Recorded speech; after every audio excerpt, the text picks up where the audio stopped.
chat up.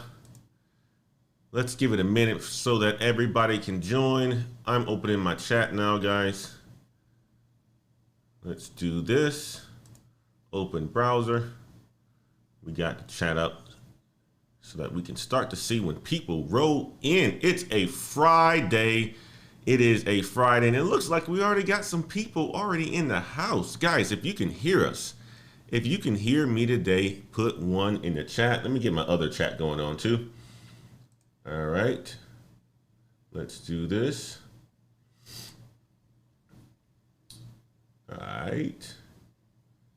If you can hear me, guys, put one in the chat. I wanna hear from you guys. Put one in the chat if you can hear me. And also, while you're coming in, leave your city. Where you at, man? Where you at in the world, guys? Happy Friday. It is a Friday today, and we're going to be talking about it today, guys. We're going to be talking about it. Uh-oh, we got B. Rodriguez in the house. We got Tiffany Wade in the house. We got Ant26 in the house. Guys, put your city and state. Put your city and state in here. We got some folks in the house over here. That's a good thing. Let's do this. Turn this on. Perfect. All right. Get my chats going. Looks like we got, all right, that is perfect. That is perfect. Let's do this. All right. DMV. Ant says from the DMV. That's right. Ant is in the DMV. Tamara Wade is in the house. Guys, come on in. Happy Friday. I hope you guys are having a fantastic day. I got a good show for you guys today, man. I got a good show for you guys today. Come on in. We're going to give it a minute or two before we get started. I want to make sure that I have a good amount of people because I have a special guest today, guys. I have a special guest. Tiffany Wade is in Sun Prairie. Tiffany Wade is in Sun Prairie. I got a special guest today, and he's going to be giving you guys the game, man. He's going to be giving you guys the game. So come on into the chat, guys. Looks like the number of people coming in is starting to grow. We at about 6 right now. Come on in, come on in. And again, guys, I hope you guys are having a fantastic Friday. We're going to have a good show for you guys today. Obviously we talk about, management information systems, technology, and so forth. And today's show is going to really validate a lot of the stuff that we talk about on this channel, guys. That's what it's going to do. It's going to validate a lot of the things that we talk about on this show today. And I have a really, really smart guest coming to talk to us today that is going to really tell us about the trends of technology to help us get to this money. Because technology is a path, a sector, a career in technology is a path in the sector to getting and earning a lot of money. That's what it is. And that's what we're going to be talking about. And then in today's show, I'm going to introduce a topic about how technology is trending, and that the skills that we talk about, hard skills and soft skills, new skills that you need to learn if you're looking to get into IT, if you are in college right now as a management information systems major, if you are thinking about doing a career transition, these are some of the new skills that you really need to start to focus on in order for you to get to the bag in IT, guys. We are growing. We had 11. So let us get started, guys. Let us get started. Again, this show today is going to be learning the new skills. The world is changing, as you guys know. COVID has, obviously we're already a year and a half into COVID, or almost 2 years at this point in time, right? And there's been a significant change in the entire world. More and more changes are happening in the tech space. And what I'm going to leave you guys with today is the trends on where things are going. So you can put yourself in a good position, whether you are in college now, as an MIS major, computer science major, a CIS major, or you are looking to make a career transition to IT. These are some of the focal points and some of the new skills that you need to start thinking about in order for you to get to the bag, guys. I want to see more people into technology because that's where you're going to be able to make a lot of money. So let me jump into this article that I wanted to share with you guys, and then I'll turn it over to my guest. So let me know if you guys can see my screen. I think you guys can see it. Let me jump over to the chat real fast. Yes, it looks like everybody can see my screen. That's perfect. So let me get here. So we need a global reskilling revolution. And here's why, guys. Here's why. As jobs are transformed by technology, because we are in the fourth industrial revolution at this point in time, we need to reskill more than 1 billion people in the entire world by 2030. This is an article by the World Economic Forum annual meeting that came out in 2020. So this is a year old at this point in time, right? In the next 2 years, by 2022, right? So 1 year now, 42% of the core skills required to perform existing jobs are expected to change. You guys are already seeing that. This is why I talk about management information systems. This is why I talk about technology. This is why I talk about soft skills. This is why I talk about communicating and building those relationships. And in addition to high tech skills, right? Here's a key. Here's a key here, guys. In addition to high tech skills, hard skills. If you guys watched the show yesterday, we talked about the hard skills and we also talked about the soft skills. Specialized interpersonal skills will be in high demand, including skills related to sales, human resources, another major that people should go into if they want to make the bag, get to the bag, make the dollars. Care and education. Care is, of course, healthcare. That's what we're talking about in education. Education, yes, and Dr. D will talk about that today in the show. But if you look at this, the world is facing a reskilling emergency. More than 1 billion jobs, almost 1/3 of all jobs worldwide, are likely to be transformed by technology in the next decade, right? So by just 2022, the World Economic Forum estimates 133 million new jobs in major economies will be created to meet the demands of the fourth industrial revolution. This is the technology revolution, guys. The technology revolution that we're in today. So this is for all over the world. We're going to skip down here, right? Because I want to touch on some points that are very important, and it's going to really validate some of the things that we're going to be talking about in the conversation today. So if you think about the areas that these jobs are going to be needed at, okay? The article gets into how can we ensure people around the world are not left behind, right? That's why Black Heights exists. That's why professors like Dr. Patrick Dix exist, right? That's why schools exist, right? But if you look at this, read this. A new report from the World Economic Forum finds that much job growth will come from 7 professional areas: healthcare, engineering, cloud computing, sales, marketing, and content. You guys are already seeing it from the content perspective, especially as a YouTuber. Data and AI, green jobs, people and culture, and specialized project managers. Project managers is another good career path to go down because you can make the money, you can get to the bag as well too, guys. But if you look at this, look at the statistics. Look what's at number 1 up here, right? Out of all the new opportunities that's going to be created over the next 10 years, out of all the opportunities that's going to be created out of the next 10 years, look where the focus is going to be at and opportunities are going to be at: data and AI. And Dr. Dix is going to talk about that today in this live stream, guys. Engineering and cloud computing, sales, marketing, and content. That's big right here. That's probably one of the biggest in the care economy. Of course, that's healthcare, right? So I want to do something here. I want to introduce the awesome brother, Professor Dr. Dix, to this show today.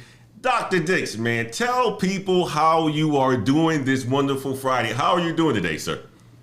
I'm doing great. Can you hear me, Antoine? I can hear you just fine, man. You sound great. I'm sure everybody can hear you too. Let me make sure people from the chat can hear you as well too. Give me 1 second, okay, Dr. Z? All right. Good.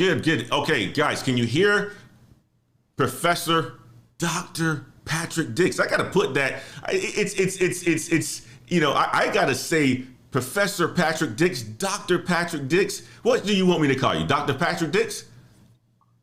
You could call me Dr. Dix, Dr. Patrick Dix, whatever. Awesome. Guys, can you hear Dr. Patrick Dix? Can you hear him today? I just want to make sure that you guys can hear him. I can hear him just fine. Leave me one in the chat if you guys can hear him. And then we'll kick it off. Yes, we can, Thomas says. Perfect. Thank you so much, Thomas. All right. So as an introduction, introduce yourself, Dr. Patrick Dix. Man, tell people who you are, what you bring to the table, and what we're going to be talking about today, man. I am from the great state of South Carolina. Still reside here. Raised in the country. I grew up as a kid on a farm and drove tractors and everything. So that's how I got my introduction to working hard and seeing how things work. Graduated high school, took me a couple of years. Then I went to South Carolina State, got my computer science degree. Computer science in the house. After that, I went to Webster in Columbia, South Carolina. I drove to school one night a week while working my full-time job that I got fired from within 8 to 9 months. So, you're going to go through processes in life. I got fired from 2 jobs 10 plus years ago. It's nothing to be ashamed of. And I didn't let that deter me from finishing my graduate degree.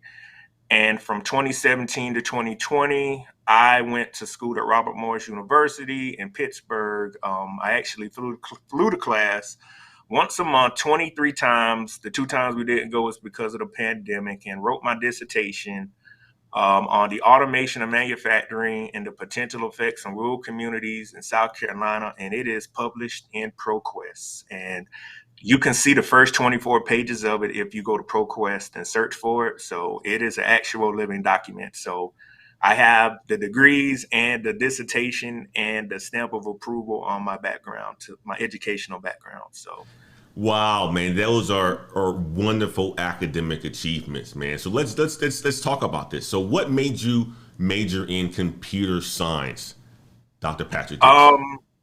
I remember being 12 years old. Our first computer was a Tandy computer, if I remember correctly. I think it was not 100 gigabyte, my bad. It was 100 megabyte. And back then, Antoine, I know you remember, people had dial-up and could get the CDs of America Online on them. And what people would do, you would get 2 phone lines in your house. You would publish one, but not publish the other, because if you know how dial-up works, if somebody calls, it knocks you off of the internet.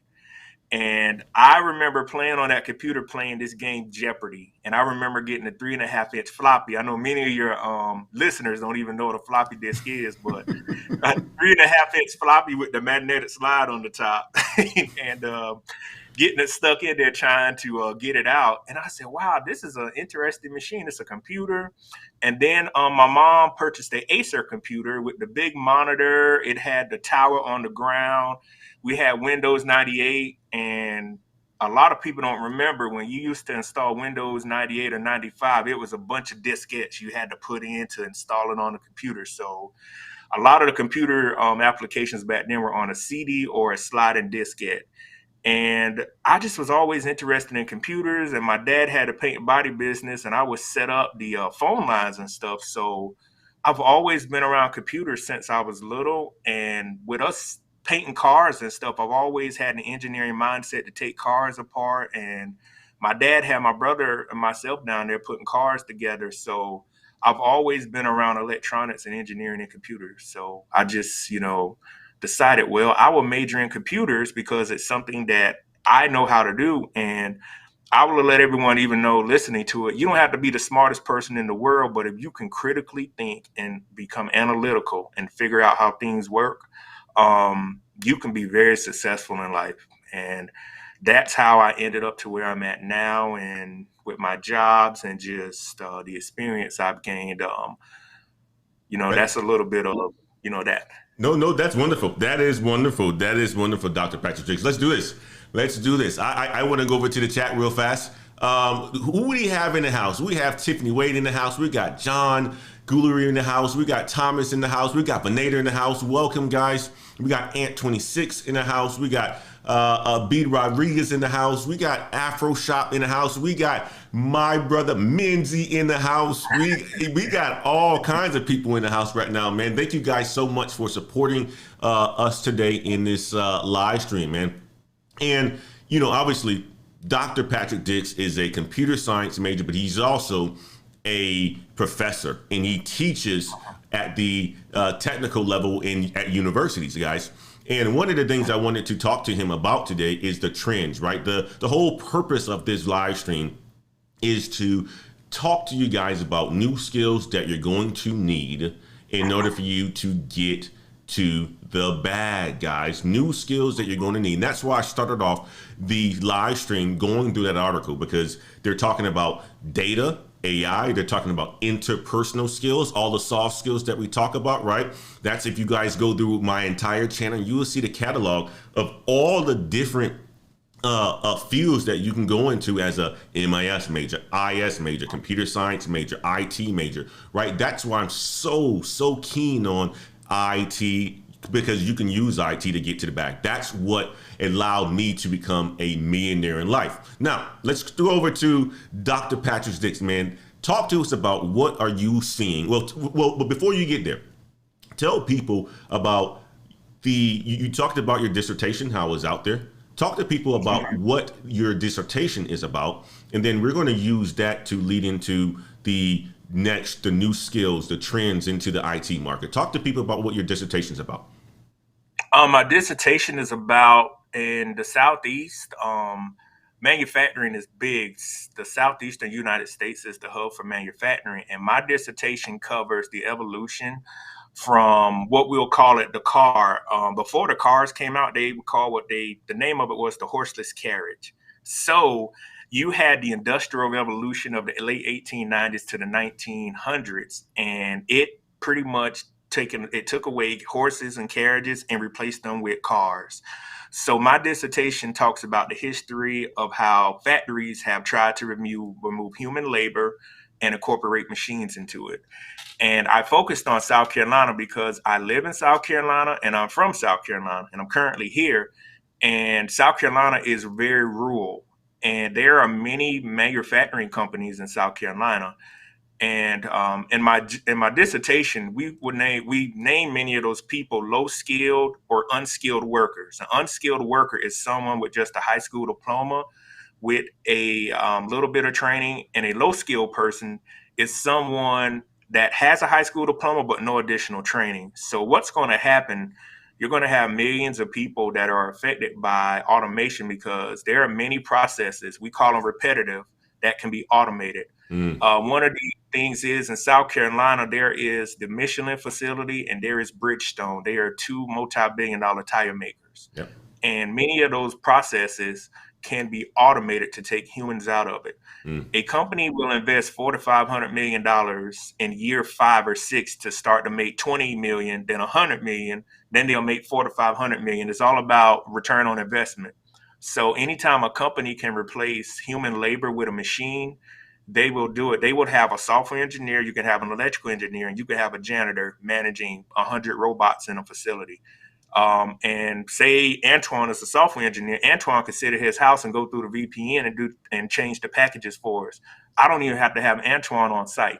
And Antoine could get paid $170,000 a year just to maintain the network from sitting at his home. And he will only come in if we have to do a major upgrade. So Antoine is primarily working from his house. The electrical engineer has to be there because there is no way to troubleshoot anything electronically remotely. Yep. And the janitor definitely has to be there. So that is what my dissertation is focusing on. People in repetitive jobs, administrative jobs. People, to the listeners, I want you to think about a job, the current job you're working in. Could a robot or a process, it necessarily doesn't have to be a robot, it can automate the process to say, if we have you doing a report every week, why don't we get pay $1 million for a piece of software and get rid of 10 employees and let a third party company design it for us and get rid of the 5 people that we're paying $100,000 a year? Mm. That's $500,000 a year the company is going to save, and they paying $1 million. In 2 years, they have paid for the actual software. So companies are investing big to get a return on investment, really get rid of the human labor and so forth.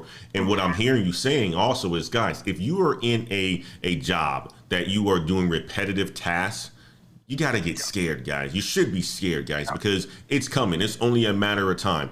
Dr. Patrick Dix wrote a dissertation on this, especially in rural areas in the United States, places like South Carolina. I'm from South Carolina. That's an area with a lot of factory jobs. He said Michelin. I think that's in Spartanburg or Green, one of the areas in South Carolina. Is it Columbia? And Graniteville has Bridgestone, and BMW is in Greer, South Carolina. Yep. And in Charleston, there's Volvo and Boeing. That's right. So, that's right. Yeah. Wow. So guys, this is why we talk about IT. This is why we talk about going to college, getting the IT degree, MIS, information systems, because this level of education is going to prepare you for the future. On the business side, understanding the business, as well as on the technical side as well, too, guys. And if you think about it, if you are in a factory job today, you should be considering a career transition in your life, right? I don't want to scare you guys, but if Dr. Patrick Dix is talking about and wrote a dissertation on this because he sees it coming already. I already see it coming. I work in the supply chain industry, and one of the things that we have now is in warehouses and distribution centers, they no longer need people in some of them. And some of these people who own these distribution centers, they call them black distribution centers because you know why? They're always dark. They have automation throughout the entire thing, guys, right? They may have, where distribution centers had, forklift drivers, people to pallet pickers and case pickers and all that other stuff, right? No longer do distribution centers have that. A lot of them have complete automation where they have little autonomous vehicles going to shelves, picking up pallets, take it to the yard, or taking it to the dock, the shipping dock or the receiving dock, storing them on trucks and shipping them off to customers. Guys, it's coming. It's coming. This is why I preach all the time.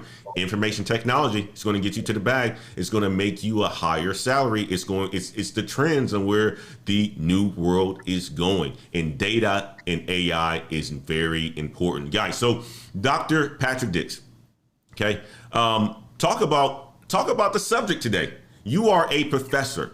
What are you seeing in the school systems related to this new trend, these new skills, how the world is changing? Talk about that.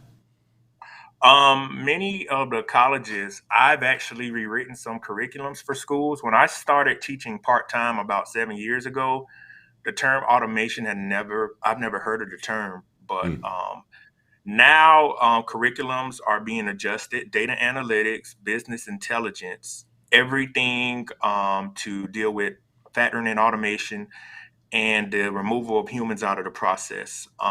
That's the way education is heading. Curriculums are heading towards blue collar, but they're primarily focusing on the automation and the data analytics part. And we are at a terabyte. I think the next set of data is going to be a petabyte. And with the COVID pandemic, a good example is there's so much data, people don't know what to do with it. This has been psychologically proven. People want to be told what to do. So if you're a consultant with a data analytics certificate, you'll say, hey, I think the program is Tableau. That's the name of it. Tableau. You can use it, sell, or use one of these programs to say, hey, I'll be your consultant and I'll tell you what to do with all of this data, because a lot of people are going to get gigabytes of data and they say, well, what does it mean? Well, that's where you come in. You can get a degree in it, or you can get a certificate. There are many programs online now in data analytics and business intelligence that are talking about data. And it is very wise to continue to build on your skill set, because the curriculums, the things that these schools are offering, they see the trends coming. And one of the biggest things is you want to be to where you can have a job, work from anywhere in the world. Remote work is they call it they'll work from home. WHWFM. No, Yep. WWFH, WFH. work from home. That's right. And a lot of companies are going towards this because you got to think in brick and mortar places. If a lot of people don't know what brick and mortar is, that's the actual physical place. If a company can pay 500 people to work from home, and what they'll do, they'll give everyone a stipend for their internet service and lease the computers to them. You got to remember, operational costs are very astronomical for a company. So if they can have 500 people, say, well, out of 500, 400 could work from home, and we got to have 100 people here, and we'll send them to another building. You have to think about the operational costs, the internet usage. They don't need that office space. They can actually come in and have other places rent office space from them and still get money. But if you're not able to work from home, they're going to give you two options. Either you adjust or you take the pink slip. And that's the way a lot of companies are moving towards, because there are a lot of people that can't work from home. But if you're in a position or a technical skill set to where you can just go through a VPN or go through a company's network and say, I can do the data from here, I can analyze it. And the company will say, well, we just need to fly you to this place once or twice every other month. You are a value to the company because they don't have to pay for your seat in a building. All they're paying for is the lease for your computer, and they're giving you a stipend for your internet service. So companies are always trying to cut costs and save. And last year, when everything shut down, one of the biggest things I was talking to people about were I said, I want you to remember, the big boys are not sitting at home thinking about what's going on. They're thinking about how not to bring employees back to work. That's exactly what they're doing. They're always strategizing, because everybody thought everything was at a pause for a couple of months. I said, no, they're trying to figure out a way not to bring people back to work and get rid of them and terminate them and find other ways for productivity. Because I saw last night on the news, I think it is General Motors. They are pausing production right now because they don't have the microchips to put inside of the cars. Yep. And they are pausing production. So just think about it. Production has halted. That's your only skill set. What do you do? Because many of those people are not going to call them back to work. And you have to have what we call a transferable skill set. So data and AI is where it's at, right? And guys, I dropped a video the other day on a data scientist. It is a fantastic career, guys, that you can make a lot of money in. I mean, a lot of money. I'm talking about the salary is somewhere northwards of $140,000+ a year as a data scientist. Of course, you're going to have to get the education, or you're going to have to get the certifications and so forth. And there's multiple paths that you can take, from boot camps to MOOCs. Obviously, I recommend the education, because as you continue to climb up, you're not going to want to be a data scientist all your life. You're going to, work with the data. You're going to enjoy it. But as you continue to climb up the ladder, this is where the degree helps you at, because you can then get into a management position. You could then be making $200,000 a year and so forth, right? And you start to make that amount of money when you start to climb the ladder. So that's why I recommend the degrees and so forth, and information systems, computer science, computer information systems, information technology management, all those degrees that are worth it, right, guys? So data AI is the new trend, right? You're starting to see that companies are allowing their people to work from home. I must say, I am a person that's been part of the work from home gang for, I think, the majority of my career now, guys, and it is absolutely fantastic. If I'm not traveling, then I'm working from home. I had that flexibility since I can't remember. I think since back in 2012 or something like that, where I had the full flexibility to work from home. And I must say this: it is quite remarkable to have that flexibility, to be here with my wife, to be here with my kids, and so forth. But also just to get the work done at the comfort of my own home. If I need to go to the office, I have access to the office and so forth. But you said something too, Dr. Dix. Now that companies have gone through this transition, you're starting to see bigger companies like Google, right? They just delayed their coming back to the office. You start to see a lot of companies, especially on the tech side, really starting to, go towards a work from home policy, and employees are saying that's what we want. That is exactly what we want. Talk about the comforts of working from home. Talk about that. I'm able to work from home. My primary job is I work for the government. I have about 8 years. No, yeah, about 8 years of government experience. My first government job for the Department of Defense, I had to physically go there. We were designing stuff for like the U.S. Special Forces. And a tidbit is, I know everybody saw the stuff going in Afghanistan. They said a four-letter word. Anybody that's been in the military know what CRAM is. When they said that, I knew exactly what they were talking about. I got to actually design stuff for that system to help the military, because the military even started this back in 2012 and 13 when I initially started with sequestrian. What they were doing when we had the big sequestrian come in, they were making the training available on a CD so soldiers wouldn't have to go sit in a classroom.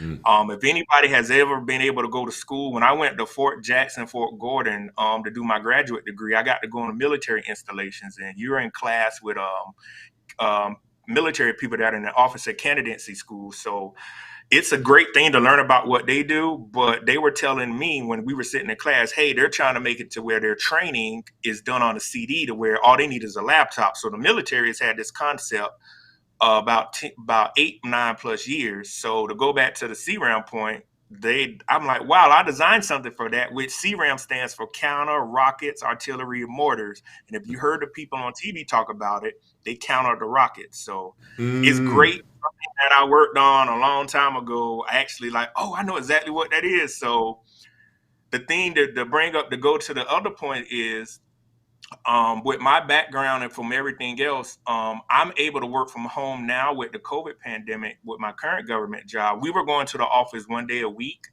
but I'm also able to do my teaching. I've taught about 14,000 students over my 7 years. So at any time, I might have 500 students, and I'm teaching software architecture, teaching them their capstone, teaching cybersecurity, cloud computing, and all I need to do to be proficient is a computer. The schools are in different states, so all I have to do is be able to be available. And now I have to do a little lecturing, so I can sit from my house and do everything. And in any degree now, they are putting some kind of IT course, because I teach a graduate level course for a school in North Carolina, and the students are getting an MBA, but they have to take a MIA course, which I'm currently teaching, Yep. and it's an 8-week course. So every degree now has some kind of technical skill set. And anybody that goes to get a graduate degree, which I highly recommend, because a bachelor's degree now, I just call it what it is. The minimum requirement to get a job in the future in the technology field is going to be a master's degree. And as Antoine was saying, if you want to be in management, one of the things I tell the listeners out there listening, or whoever's going to listen to the replay, when you look at a job description, you never want to have to look at the education. I like to look at the experience. I want to Mm. overlook the education because I have that. And I know a lot of people are against going to get a graduate degree, is money. The best thing I can tell folks is, while you're young, or if you have kids or a family, it's best to do this stuff while you have a window. You might not use it for 3 years, but you have it in your back pocket. Mm. And the best thing to do is to go ahead and acquire the skill set. So once you have those kind of skill sets, you can go online. You can go work for Amazon, Google. You could sit from your house and work. You do a virtual interview. Yep. You're making $170,000, $180,000 a year, and you might have to travel 3 times a year. And a lot of these places now, as Antoine was saying earlier, they're now seeing their employees want a better work-to-life ratio. So I've actually known that I'm more, not actually no, I know I'm more productive working from home. Yep. So You know the because one. all I have to do now is, once I do my government job, I can grade. Like today, I work on grading papers all day, and I have the weekend. And someone would say, well, you don't have time for yourself. I said, I have a good organizational skill set. I grade papers, I email the students, and I always make sure I'm there for them. But I'm able to do everything from a computer, and it is very good. And if something goes wrong, I can go search for another job that's remote, because I've enjoyed not having to drive to the office and deal with all the other stuff that comes with it. So see, we got another advocate who's in the tech world. who is a doctor, has his master's degrees, who's a PhD, and he's teaching the technology courses as well too, guys. And his whole setup is working from home, and he absolutely loves it. That's the flexibility of getting into the IT world. You have a lot of flexibility now that technology companies have seen that their employees can work from home. It creates a wonderful working environment for the employees. Not only that, guys, because you're working a W-2, and if you're really good at what you do, you can do something on the side, your side hustle. That, you know, the time that people take driving to the office, an hour here, an hour there, that's money that you're missing out on the opportunity cost because you're not doing something else on the side. So the work from home is a lot of flexibility. And not only that, work from home, you can work to just about anywhere, especially if you're in a time zone, and depending on the company that you work for, a lot of companies don't look for you to be on online at a specific time. They're just looking for results, right? Yeah. Making sure that you are getting the work done. And if you are able to get the work done, you could be all the way across the, in Australia at this point in time, getting your work done. And you can be working for a U.S. company, or a company, you could be working for a company in Australia, and you could be in the U.S. and so forth, guys. So IT itself, the tech industry, allows you a lot of flexibility, and Dr. Patrick Dix just talked about that. So Dr. Patrick Dix, we're going to do something. We're going to go do some questions in the chat right now. And we're going to answer some of these, and then we'll get back to the conversation. So we have one question that came up from Venator, and this is a question that he's asked. I believe he said, will I be able to get a job immediately after college? You want to take that one? And he says no experience, just a degree alone. I'll have you answer that question, Dr. Patrick Dix, because I already know the answer to it, but I want you to share it. It's gonna be kind of hard, and with no experience, it's very tough. One of the things I could recommend, if you are, say for instance, usually people graduate in the spring of the year. If you know you're going to graduate in May, let's say 2022, it is September, I would start job hunting now, or get an internship, or try to find something. One of the mistakes a lot of people make, I saw this in all of the educational programs I was in. I started reaching out to schools in January of 2019, when I knew I was going to get the degree in 2020 to start teaching. I said, hey, I will be getting my degree in 8 months. Are you looking for someone?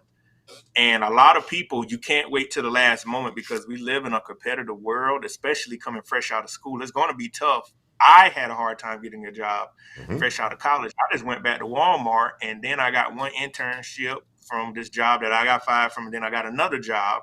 And then, a lot of other things happened, but it is hard to get a job out of college with no experience. If you can get an internship, and what a lot of people are not seeing right now is, just going to call it how it is, we have so many lazy people. If you have 2% of the work ethic, you can beat people. If you work hard now, people are so lazy, you can get 20 years ahead of them. There is so much opportunity to move up into a company right now fast. It is ridiculous. Any company, because people are lazy. People just want to come to work and get paid and do nothing. But if you show initiative and you're there on time, you can move up very fast in a company. So if you can find your way to get into a company or get some better work experience, I recommend it. But it really boils down, it's going to be hard to get a job without any experience. I agree. I agree wholeheartedly. That's why I talk about internships all the time. And I think Venator may be either a freshman or a sophomore in university at college right now, and he has a lot of years to go ahead and get that internship. So if you're going to wait until your senior year, if you're going to wait until you graduate, you're shooting yourself in the foot. Because there's going to be people who have the experience, and why won't I, as a business owner, go with a person who has the experience versus somebody who doesn't have the experience and has a degree, right? I want the person who has a degree, who's somebody who showed the initiative, that they can do the work while in school. That's the better talent fit for me. So no, I think you're not going to be able to get it. It's a possibility, of course, right? But the majority of people who are going to be coming into IT, they want them to have experience. And here's the other piece of it, right? You can get experience on your own. Build a portfolio, right? You can do coding projects on the side. You can volunteer. There's open source projects that are out there. Just hit the Google button, search for them, and start to contribute to gain some experience in the area that you want to have experience in. If you want to go and become a business analyst, a data scientist, start playing with large data sets out there. Learn Tableau, learn Power BI, learn all these tools, and you will get the experience. And as long as you can show your work with a portfolio, you're going to have experience, guys. So I love that you said that, Professor D. Let's see who was in here. I'm going to drop some else in here. We got okay. I'm going backwards here. Let's put some up on the screen. Okay, we got. Okay, we have that one in here. Anyone else? Good afternoon, HEB Sparkling Water. Thank you for joining us today. I appreciate it. Oh, we got Professor Black Ops in the house, man. Professor Black Ops in the house. Thank you for watching us today. We got Brother Gabe A in the house as well, too. Ant26 said this: if you're already in the IT space, RPA software is starting to make its way into O&M side for support and maintenance. That's good stuff, man. That is absolutely good stuff. Professor Black Ops also said Elon in a Tesla bot mentioned that, it's coming. You guys, I saw that news article. Elon Musk, right? Oh, yeah. He has created the this humanoid that's, obviously automated version of a human. And these things are going to be turned loose into factories and so forth, guys. So automation is absolutely on its way. Who else we got in here? I didn't finish high school. Can I have a career in IT? Well, Javon, you didn't finish high school. Can you have a career in IT? One, you want to go back and get your GED. If you don't go back and get your GED, what you probably going to want to do is you're going to have to go towards one of the routes of becoming a programmer or something like that. And you can do that from a boot camp perspective and stuff like that, right? Or the developer. Learning how to code and doing tasks like that really doesn't require a degree and stuff like that, right? But, because as a programmer, as a developer, all you doing is task related coding. They're saying, okay, well, can you code this assignment? You know this language, you can get it done. But if you are looking to get to the bag, you're going to want to get your degree, or you're going to want to get your GED. You're also going to get your degree as well too, man. Tiffany Wade says, so true. I work in life insurance, and the company I work at are laying off employees in our distribution services department. Absolutely. You're seeing it all across the board. She says that she's in insurance. That's my sister, by the way. College are trying to catch up on machine learning and deep learning, but so much research as Hadoop, Apache, Spark, Python, R. Absolutely. Professor, that's just engineering cannabis right there, man. And Hadoop, that's another technology, large database, big data analyst, big data. That's exactly what it is. Let me go through here. Engineering Cannabis also said, Facebook can give you a choice to be remote with the salary you get like you are working in California. Absolutely right. Just imagine that, guys, making $200,000 a year. Professor Patrick Dix lives in South Carolina. It's not a high cost area. Just imagine making $200,000+ in a low cost area, right? You may be out in California. So that's why people are starting to migrate to these low cost areas, guys, because they're getting these salaries. Their cost of living has significantly decreased. More money in their pocket, more ways to build wealth. Absolutely, guys. What else do we have in here before we jump in, continue on? I just want to make sure I get to some of the chats, guys. And guys, chop it up in the chat room. Silicone shortages, absolutely. So I'm in the supply chain industry, and one thing we notice, supply chain is massive. It is absolutely massive. We're in the software industry. I've been in it all my life, and there are supply chain shortages from chips and all that. That's impacting car manufacturers, impacting technology companies that make PCs, the Lenovo's, the HPs, people who make servers, the NVIDIAs, GPUs, all that stuff, guys. Supply chain is huge, and there are shortages across the world. And it's causing a lot of chaos as well in here too. Look, who else is here? The big companies want to give us these big buildings.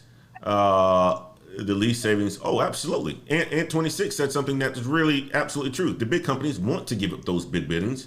The lease savings would generate so much new revenue. Absolutely. Hey, think about it. You don't need the office space. Why have it? Yep. What happened? Lease it What's the out point? and make more money. Exactly. Lease it out, make more money. That's what these companies are becoming, real estate companies as well. My brother Clark Wade is in the house. I cannot wait to have this luxury. Clark, I'm telling you, man, this is an area you want to get into. Your brother will help you out as well, too, my man. We got a super chat coming in from HEB Sparkling Water that says, IT is where it's at. Really appreciate this conversation. Yes, free agent said he's from South Carolina as well, too. What is and somebody says, "Car bro, I'm excited for my future." What about Alteryx? What is? Do you know what this is?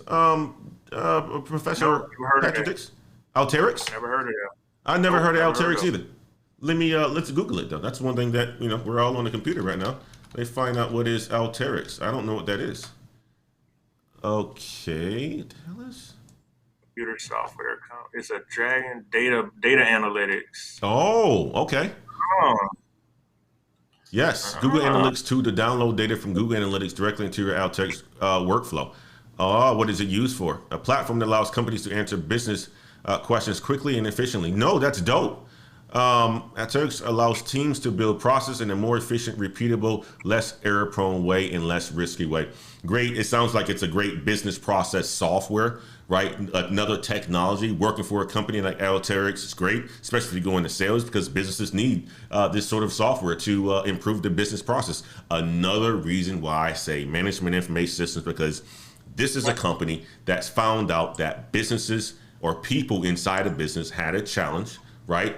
And they created a software, a solution for it. MIS professionals learn the challenges that business have, right? They also understand the technology and can recommend a software like this, guys. Absolutely. So, go Free ahead. agent 97 mentioned, okay, this is something else. He says I have Security Plus and a TS clearance. I have a security clearance. I'm about to say something that's probably going to get on people. I'm going to be honest. A lot of y'all got to remember, keep your background clean. I've had a top secret clearance since 2012. I have the DOD and then the Department of Energy reciprocated it. So it has been active since 2016. And your background is very, very important. Keep your nose clean. You have to maintain your clearance. You got to keep your credit clean. You can't hang around people. And working for the Department of Energy, I was also into another program called a Human Reliability Program. This basically, I had to talk to psychologists. They had to see my debt. I had to take a physical every year because of the access to information you have to.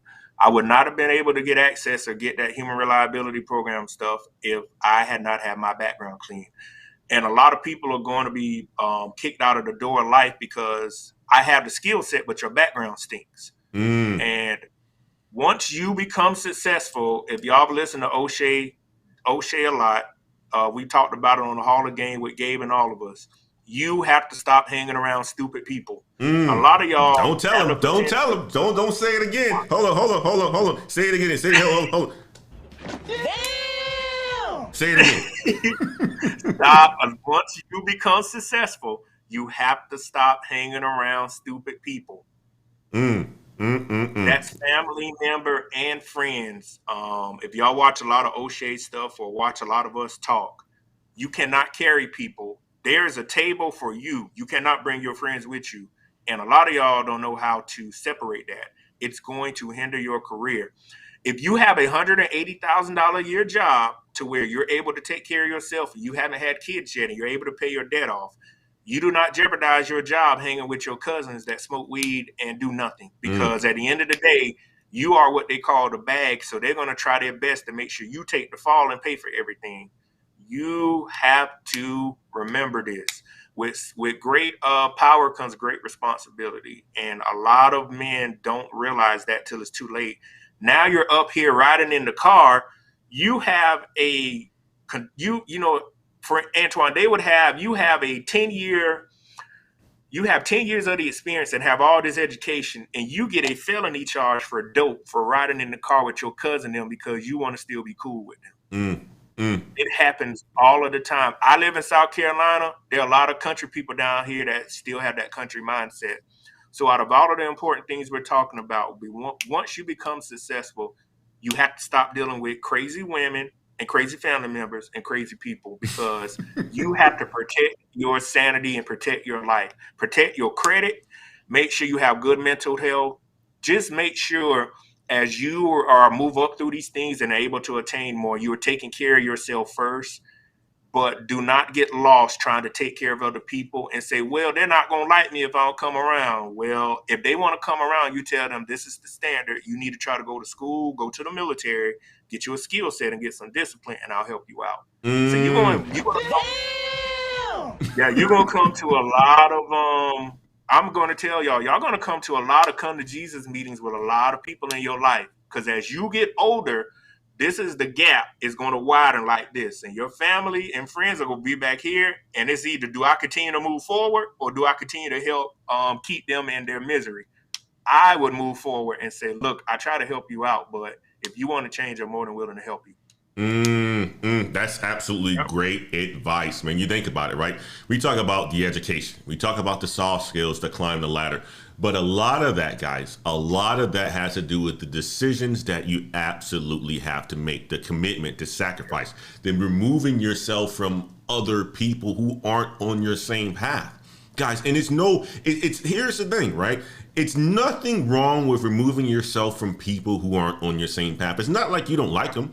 It's that you just don't kick it with them like that, right? Yes, you can come to town and say, hey, hi, bye every once in a while. But what you're going to realize that it is the people who are doing things are going to be the people that you want to be next to, because you're going to see it. It's going to rub off on you. You're going to continue to want to do things. If you're hanging around people who aren't doing much, and I don't care what country you're in, you could be in Sri Lanka right now, you could be in England, you could be in Australia, because we got people that watch us from across the world here. It doesn't matter, guys. Whatever you are doing, if you are on your path, stay focused on your path. Try to connect with people who are on a path just like you, because it's too easy to get distracted and something happen. You can get, like Dr. Patrick Dick said, you can get a felony. You can get caught up on some stuff that you don't want to get caught up on. You can get, a charge from domestic violence. All that stuff will ruin your opportunities in life, man. And I'm glad that you said that. I am so glad that you said that, Professor Patrick. Man, so let's do this. Let's do this, guys.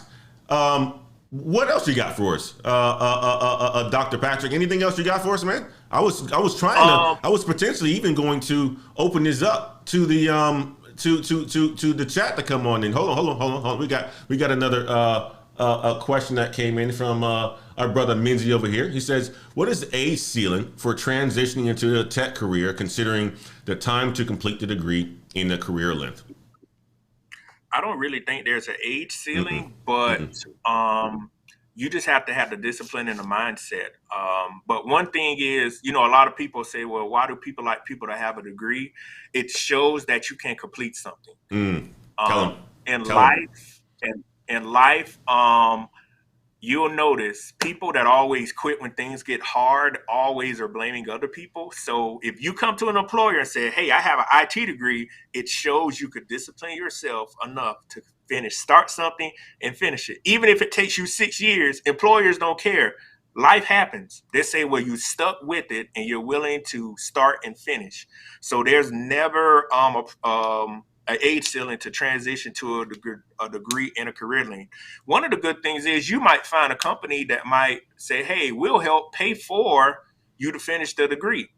If you're willing to put forth the energy, we'll back you up. And that's one thing. I remember we did a Hall of Game, and A was mentioning that a lot of people, once you get hired, look at the company's policies. A lot of these companies have tuition reimbursement to where if you want to complete the degree, you just have to do it in so much, you have an allotted amount of time. And one of the other things is job security, because a company will say, well, we pay for the degree. If you don't work for us for 2 to 3 years, you got to pay us the money back. But one of the things is if the company fails and lays you off, you don't owe that money. So find out what the company is doing to get your degree paid for and everything. And I see the comment down there. They're bringing retired people out. Yeah, they are bringing a lot of people out because they can't find a skill set right now. We have so many lazy people and people don't want to do anything. You will be amazed at You will be amazed at every job level. There are lazy people. As you move up in the career chain, the people get lazier and lazier.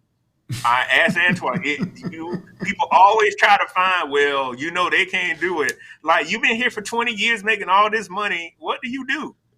They don't even know what they do. So, it happens. So there's no age limit on education. And if you have a skill set that's in demand, no matter if you're 50 or 60 years old, they will say, well, we'll hire you. We'll give you a 2-year contract to help out.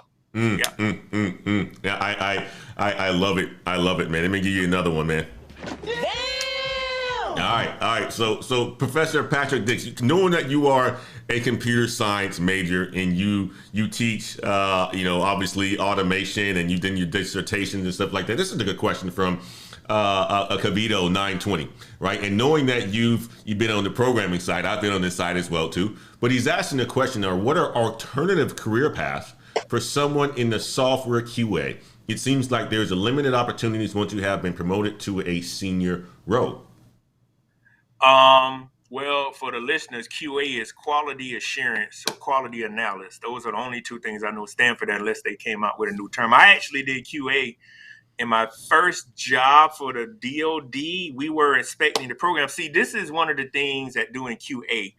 If you do QA, you have to inspect the pseudocode. I think I said it correctly. The code, and they'll give you snippets with the comments by it. If you know how to read code, your next migration could be being a programmer or being like an instructional system designer, or seeing how the things are designed. See, you are inspecting somebody's code and you're going through making notes saying, hey, you need to go back through. So if you already have that level of detail, being a programmer really is having a good detail-oriented skills. You can migrate into being whatever program you're looking at and learning a different language. So that would be one of my suggestions. You could switch to being a programmer, or if, with the software QA, like Antoine was saying, a potential project manager. That was a good one. I was going to say that. That's exactly where I was going to go with that, Professor Patrick. Yeah, you could be the QA project manager. Not QA project manager. You could be the project manager, because one of the things I know personally from people that never program, they'll say, well, all they have to do is change this line of code. No, it does not work like that, because a project manager, they'll hire somebody that has never done programming. We're giving them 80 hours to work on the code. That is not enough time for them to work on the code, because changing your one line of code could mess up the whole program. Now they have to go through the process of rewriting, get checking, get inspecting, and getting QA. That might take 60 hours. So you're leaving 20 hours to do other checks before you put it back into production. So with him, the guy with Kevito, I think it says 920, he could be the project manager and said, I know how both sides of this work, so I could be the project manager over it. Why? Who better to do it than somebody that has already done it before? I agree. QA, you're right. So I think just about, if you're a programmer, just about every single programmer does a bit of quality assurance, right? It's running tests and stuff like that, or either, once it's in production, you do your testing or the automated test scripts. There's a whole slew of careers that you can get into for QA. You can become a person an automation engineer, right? As you're doing manual QA work, where you're, touching the software and having to click, you can start to build the automation around it, right? To where it actually does it itself. You can go into project management, like Dr. Patrick said. You can go into training. I think another area that you can get into, because you can begin to train, because you're doing a lot of detailed work on looking at the code, or either looking at the software and how it interacts. So you know how it's supposed to interact. You'll understand the coding part of it. You know how the software is supposed to work. You can go into training, technical writing, and things like that. So there's this whole slew of careers that you can get into from QA. Let's just a couple more. Dr. Patrick, you got a couple more questions here for us to answer? You got some more time? Yeah.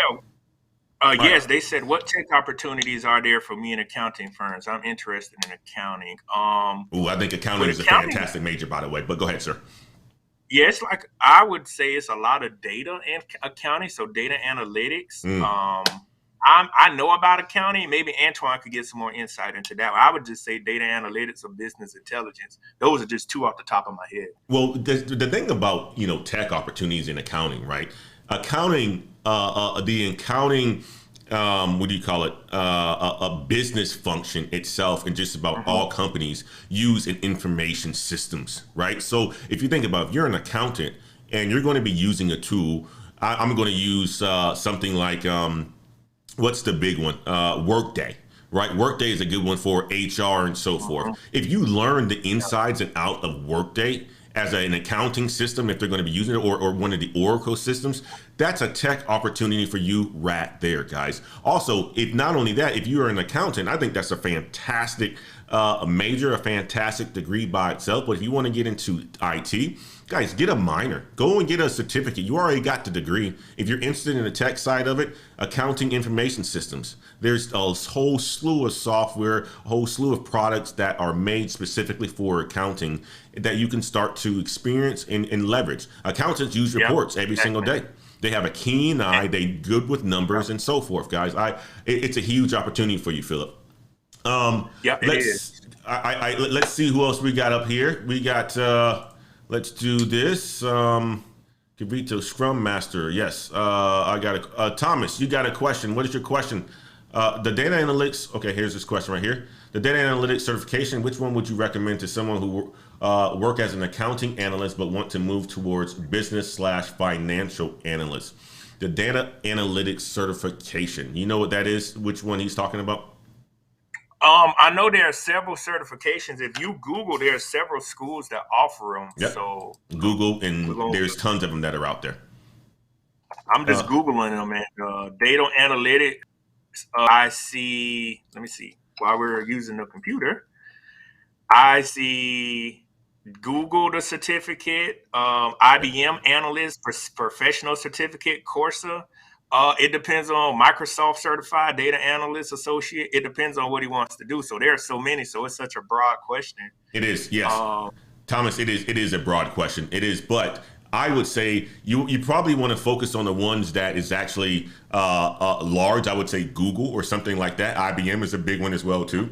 But specifically, any one of those are going to be good for you for data analysts and data analytics. And not only that, you know, the fact of the matter is you're an accountant, so you already understand most of the business side and so forth, right? And then the financial side, if you want to become a financial analyst, just be good with numbers, be good with Excel.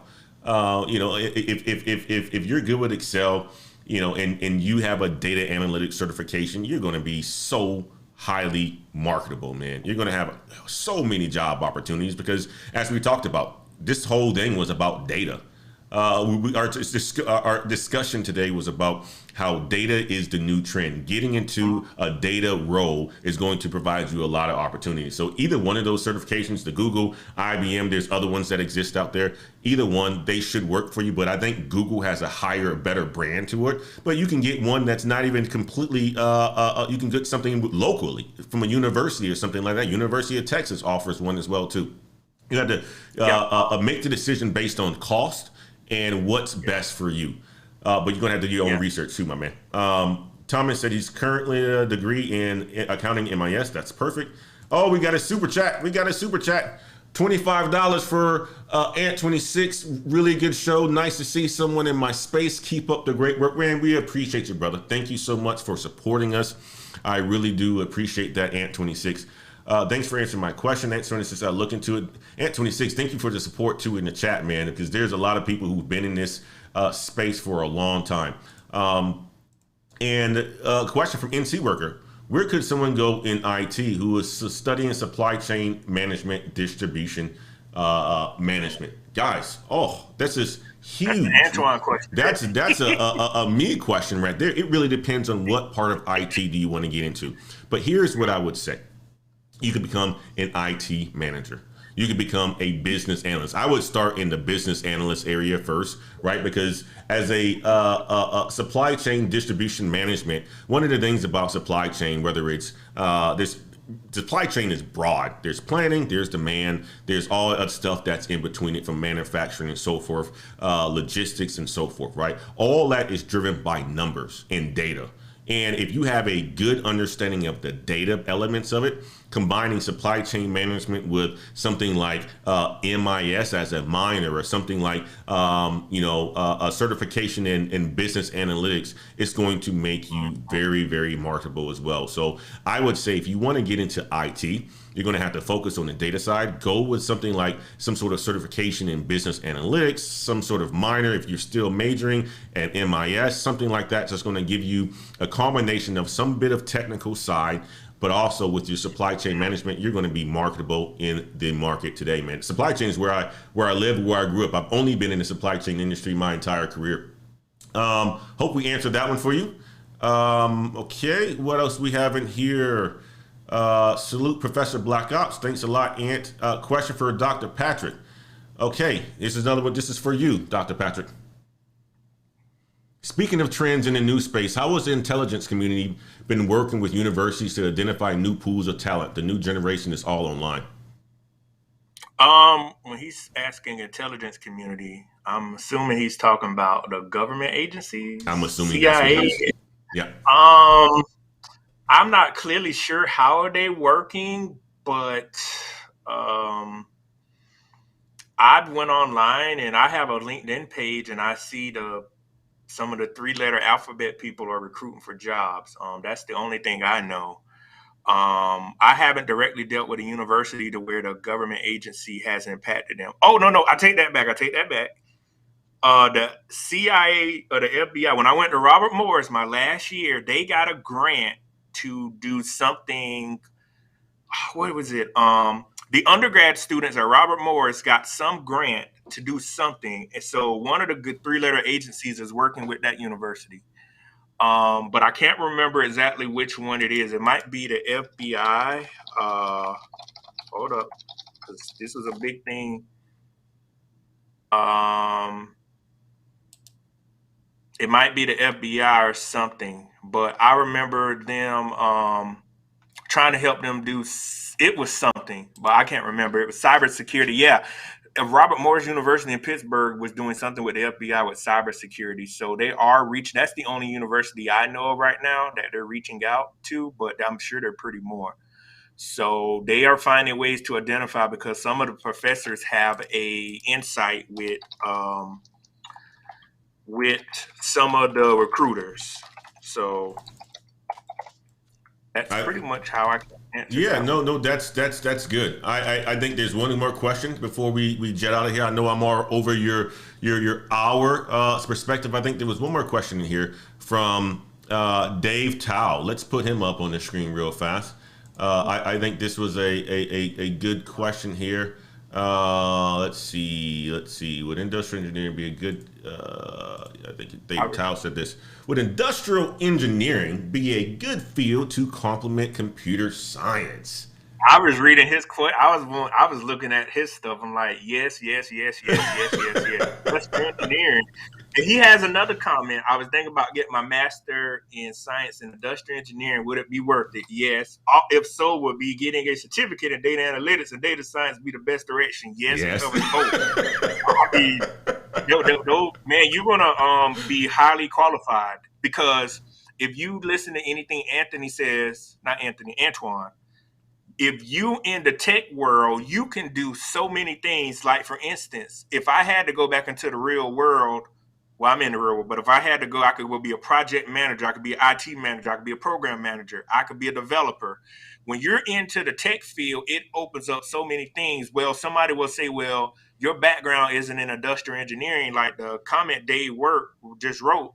Well, he has a technical background. He can work in it. He's able to learn how industry work, how power work, how electricity works. That's how I got into the stuff with the Department of Energy. I had a computer science degree and the master's degree, but I'm up here sitting with electrical engineers figuring out how circuitry works, because the circuitry works by the switches and the servers that they have at the buildings and the paths. So it opens you up to so many things. And I recommend, a lot of people, I know it's going to be a long time before a lot of us get into it, but if you're able to teach this stuff like I'm doing, it keeps your skill set up. I get students that ask me questions that I have to go Google, and they'll say, well, I have the M1 chip in my Apple computer.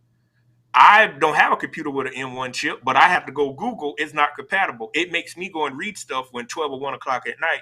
So when you teach these kind of things, it keeps your skill set up and it enables you to learn more about the trends. And I get to see firsthand what's going on. So that's one of the best things about being a professor and also working into the government world or private sector. It allows me to train students, and I'm glad that people get to see people look like me. That's one of the good things, and it helps a lot of young men say, well, I can do what he is doing. It took a lot of discipline and everything, but you could do the same thing that Antoine and I are doing. It just takes heart, and don't be a quitter, and do not be afraid to fail.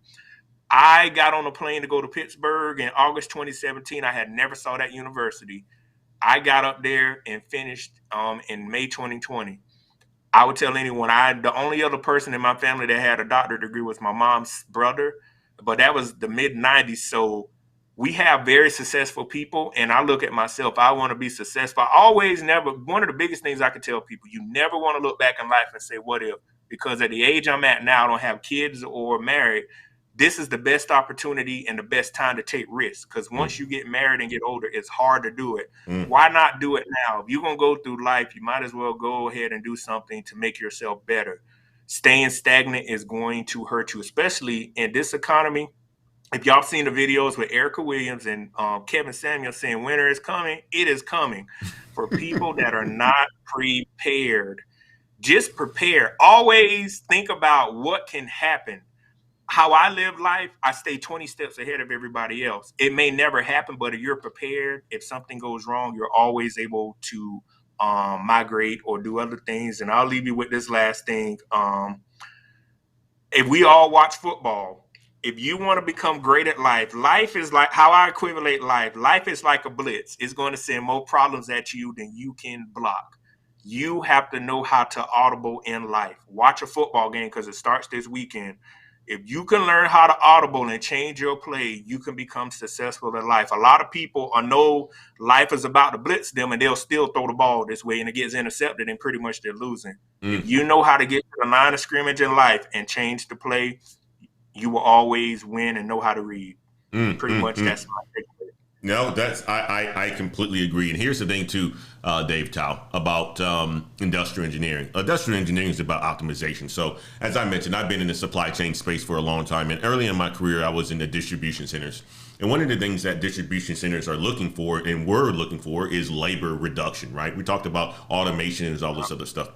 Right. So in a distribution center or warehouse, you have your different aisles, right? Aisle A through Z, or whatever it is, right? The industrial engineering are looking at ways how they can create a path, right, for the autonomous vehicles or the manual vehicles to get to the pallets a lot faster, right? So it's there are all in almost all parts of the process from, manufacturing, because they're looking to create efficiencies from the warehouse and distribution. I just gave you an example right there. There was a guy by the name of Chris Smith, super brilliant guy, industrial engineering background, and his responsibility was to reduce the amount of time that it took from one person to go and get a pallet from the front of the dock and put it away into one of the racks, right? And he had to create these paths for the warehouse to do that. And he was getting paid, $200,000, right? So he's been in the game for a long time. Industrial engineering, they can work on the software side, they can work on the, hardware side, they can work in just about any field.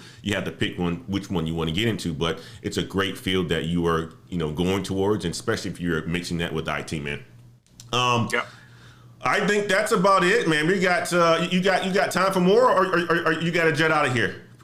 I see one last question. Sean Williams, I'll answer. Sure, let's jump in here. I'll throw that up there. I've been working for one of the largest. I'm currently working on my MI. I wonder if it's Mears that he's been Maersk, or if he's working for.